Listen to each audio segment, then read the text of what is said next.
ہمارے گھر کے قریب ایک گھر تھا۔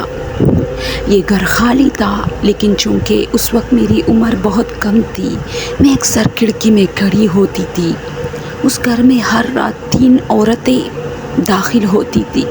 ان عورتوں کے چہرے نظر نہیں آتے تھے کیونکہ انہوں نے کالا لباس پہنا تھا اور اپنے سر پہ بھی ایک کپڑا ڈالا ہوتا تھا۔ میں بہت چھوٹی تھی، اس لیے میں اکثر امی سے کہتی تھی یہ کون ہے؟ وہ مجھے کہتی کون؟ ایک دن میں نے کیا کیا کہ جب یہ 3 عورتیں میں نے دیکھی کہ اس گھر میں انٹر ہوئی، میں بھی ان کے پیچھے آئی۔ میں چھوٹی تھی، میں جب ان کے پیچھے آئی تو دروازہ کھلا تھا۔ میں وہاں دروازے میں کھڑی ہو گئی اور ان تینوں کو دیکھ رہی تھی، لیکن اس وقت مجھے بہت حیرانگی اور تعجب ہوا کہ یہ تینوں آپس میں کچھ عجیب سی حرکتیں کر رہی تھی اور ان کے ہاتھ بھی عجیب تھے، یعنی عام انسانوں والے نہیں تھے۔ یہ کچھ عجیب سا جیسے کوئی منتر وغیرہ کر رہے تھے۔ ان تینوں کو پتہ نہیں تھا کہ وہاں میں کھڑی ہوں، لیکن ان میں سے ایک نے دوسری سے کہا کہ وہ جو دروازے کے ساتھ کھڑی ہے وہ، تو اس نے کہا چھوڑو اس کو، اس کی بات پہ کوئی توجہ نہیں دے گی۔ یہ بات آج بھی میرے کانوں میں ہوتا ہے۔ اب میں 36 سال کی ہوں۔ یہ سٹوری انگلینڈ کی ایک بچی کی ہے،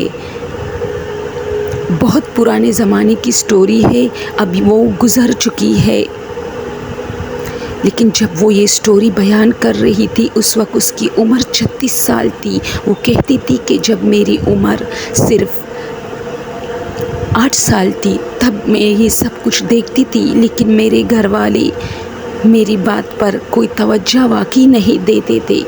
ایک دن میں چھپ چھپ کے ان لوگوں کو دیکھ رہی تھی۔ ان کے ہاتھ عجیب تھے، ان کے صرف ہاتھ نظر آتے تھے اور ان کو پتہ نہیں ہوتا تھا کہ میں کھڑی ہوں، کیونکہ میں بہت چپکے سے کھڑی ہوتی تھی۔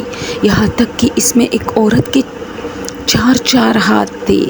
میں بہت ڈر گئی اس دن اور میں نے دل میں یہ ارادہ کیا کہ آئندہ کبھی ان لوگوں کے پیچھے نہیں آؤں گی، بلکہ امی ابو کو بتاؤں گی۔ جب میں نے ایسے ہی سوچا، اس میں ایک نے میری طرف بہت غصے سے دیکھا، جیسے اسے میرے ارادے کا پتہ چل گیا ہو۔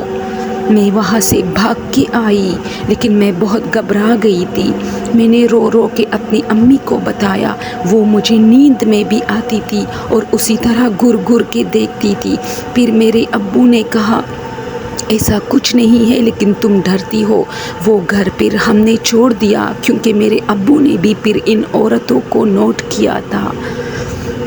پھر ہم دوسرے گھر شفٹ ہوئے اور وہ گھر ہم نے بیچ دیا، لیکن مجھے آج بھی یہ یاد ہے کہ وہ عورتیں بہت عجیب تھی اور آج تک ہمیں پتہ نہیں چلا کہ وہ کیا تھے، انسان تھے یا کچھ غیر مرئی مخلوق۔ اگر غیر مرئی مخلوق تھے تو ہمیں کیوں نظر آئے اور میرے بعد میرے ابو کو کیوں نظر آئے، اور اگر نہیں تھے تو پھر عجیب کیوں تھے، انسانوں جیسے کیوں نہیں تھے؟